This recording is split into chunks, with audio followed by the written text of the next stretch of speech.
I went to Sephora and Ulta and I tried some of the newest hyped up fragrances, and I was kind of surprised about my perception of a lot of these perfumes. And I have some thoughts that I want to share with you, and I'm curious about your opinion as well. So, if you've tried any of these fragrances, definitely share your opinion in the comments below because some of these perfumes are have been super hyped up, and I have some thoughts. So, we're going to be talking about that today. But if this is your first time watching this channel, hello, my name is Anya. I love fragrances and I talk about them here every single Monday, Wednesdays, and Fridays with bonus content in between. So, if you're interested in anything from affordable, designer, niche, and anything in between, definitely consider subscribing to this channel because we do a lot of really diverse and varied content on here. So, I'm first going to open up and talk about, well, let's talk about Sol de Janeiro first because they have some new body mists that they came out with, and I was thinking about actually buying these. I didn't, but I tried them out and I have some surface level opinions on them. I do think Sol de Janeiro in general has some pretty like nice options when it comes to body mists. I have a few of them. I don't buy them religiously, partly because I think some of the scents are a little bit too fruity for my liking, and the scent that's Cheirosa 59, I liked that one. That's a powdery floral, but it doesn't last as long on me.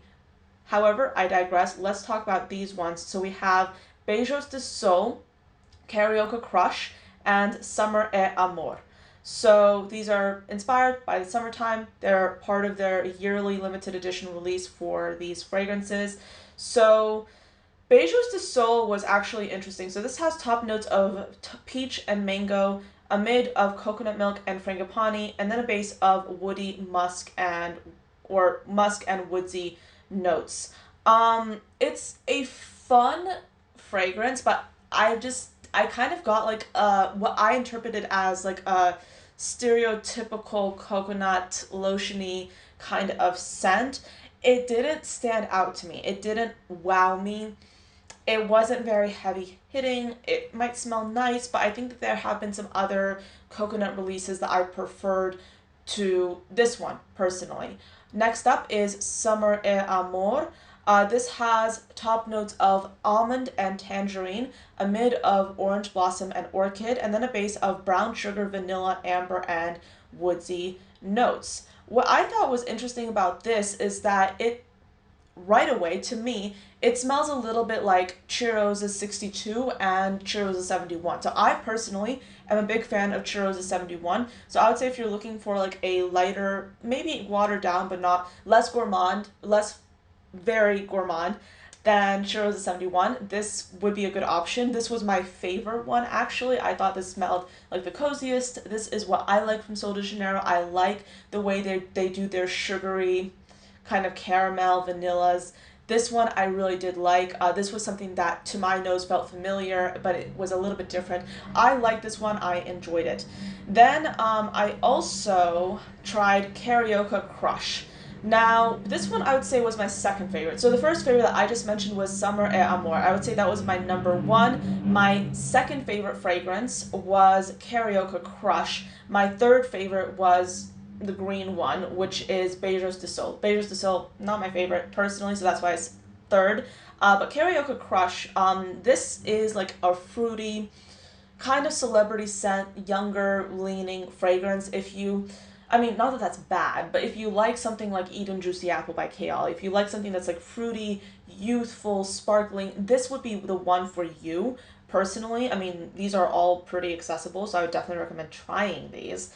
But this one is just fizzy, bright, and juicy. So we have notes of pear and lychee at the top, a mid of pink violet and praline, and then a base of musk and white cedar extract. So, like I said, it's fun, it's sparkly. This is not something that I would consider wearing on a day-to-day basis, so it's not for me. But if you like that, this would be the one to try. However, to me personally, there's nothing much to write home about. So, in conclusion, with this new collection, yes, you have fragrances that smell nice. I think that these are really giftable, especially if you're trying to like gift them towards someone in high school or someone in early college. But I can't imagine myself wearing these on a day-to-day basis because there's some scent profiles from Sol de Janeiro that I think just blew it out of the water, like Cheirosa 71 and Cheirosa 40. I think Cheirosa 59 or 52 as well. But I think those are really good scents. The other ones that I've tried from this collection in particular, nothing to write home about, not my favorite, but those are my 2 cents on the collection. I also have a fragrance that isn't necessarily new, but it's been hyped up a lot, and this is by the brand Nette. They have really been super active on socials. They have been pretty renowned on social media recently for their fragrance called Pear Jam. This is a really hyped up perfume. People love this one, and I for some reason had not tried it. So I went in store, I tried it, and I have some thoughts. So this has top notes of pear, bergamot, blackcurrant, and raspberry, a mid of rosewater, jasmine sambac, and osmanthus, and then a base of ambrette, patchouli, white peach, and akigala wood. So this is a perfume. Forget the notes. This smells like the green pear Jolly Rancher. It smells like that green pear Jolly Rancher. It's quite sweet and intense, but then the dry down hits and you get something that's like, it's kind of like a perfumey scent. I like it. I don't know if I love it because it has like that sweetness. I mean, I would consider getting a travel spray of this. I was actually considering getting the full size bottle because I was like, okay, this smells nice. I like it. But then the dry down happened a little bit fast. And I don't know. There was just, yes, it's a pretty fragrance. I like it a lot. I get what the hype is about it. I don't know if I love pear enough, and I think like the price point, I mean, yes, it's like it's fairly affordable at just over $100, but it didn't wow me, and I'm trying to buy fragrances that wow me. I would buy a travel spray, and there was none available at this location I was at, but I don't know if I'd buy the fragrance, or the full size. But I get why people like it. However, if you're trying to get this fragrance, just know this is a Jolly Rancher scent. You have to like that. Some people in the dry down, there's something in there that people just do not like. I did not get that. So some people have a really visceral reaction to the dry down. I like it. I don't have a problem with it. But this is definitely a try before you buy kind of fragrance. I am curious about Thé Vanille by Nette as well.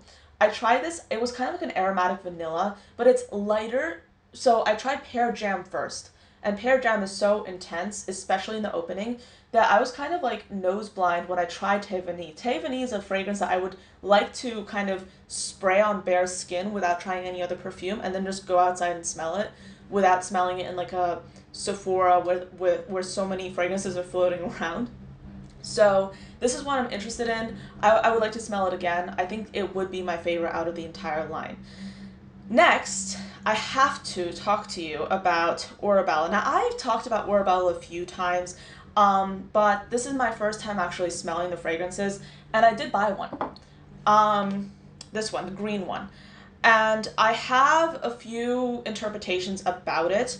I'm not going to go through all the notes because I have done that on several occasions. However, let's go over all the fragrances. We have Blooming Fire, Salted Muse, which is this one, and Windows to Soul. In terms of my interpretations of what these smell like, I think they smell like they smell differently on paper, they smell differently on skin, they smell different on various people. Skin chemistry is a lot. These are oils, so they're not alcohol-based fragrances, they're not going to project a lot. What I like about this is that this smells really cool and interesting. Salted Muse is my favorite. It smells very like herbal, it smells kind of like naturey. It smells like a mermaid kind of fragrance, which is I think what they were going for in the marketing. I love the way this smells. This smells so good. It's like a fig salted perfume, but like not too much. If you like tea-like fragrances, you will like this. If you like Gucci Memoir, you'll like this. If you like Wow Factor by Sniff, this is really good. The other ones, Windows to Soul. Windows to Soul smelled to me kind of like cleaning product. It was very odd. It smelled like cleaning product. I was not expecting that. Blooming Fire did smell nice, but it just smelled like a Ambery Vanilla, and I have a few of those in my collection. I wasn't wowed by it. Salt and Muse was the one I really, really liked. The only caveat is that maybe this one has to like sit and macerate, I don't know, but the longevity of this is not the projection is not the greatest, and that's understandable because these are oils. So that's my only thing. It's not like gonna be, it's gonna stay on your skin, but it's gonna become a skin scent rather quickly. The longevity is pretty impressive. So that's pretty much it for this video. Those are all the fragrances I just wanted to give you my quick 2 cents on. Let me know, have you tried these fragrances, and if so, what do you think? Thank you so much for watching till the end of this video, and I'll see you next time. Bye.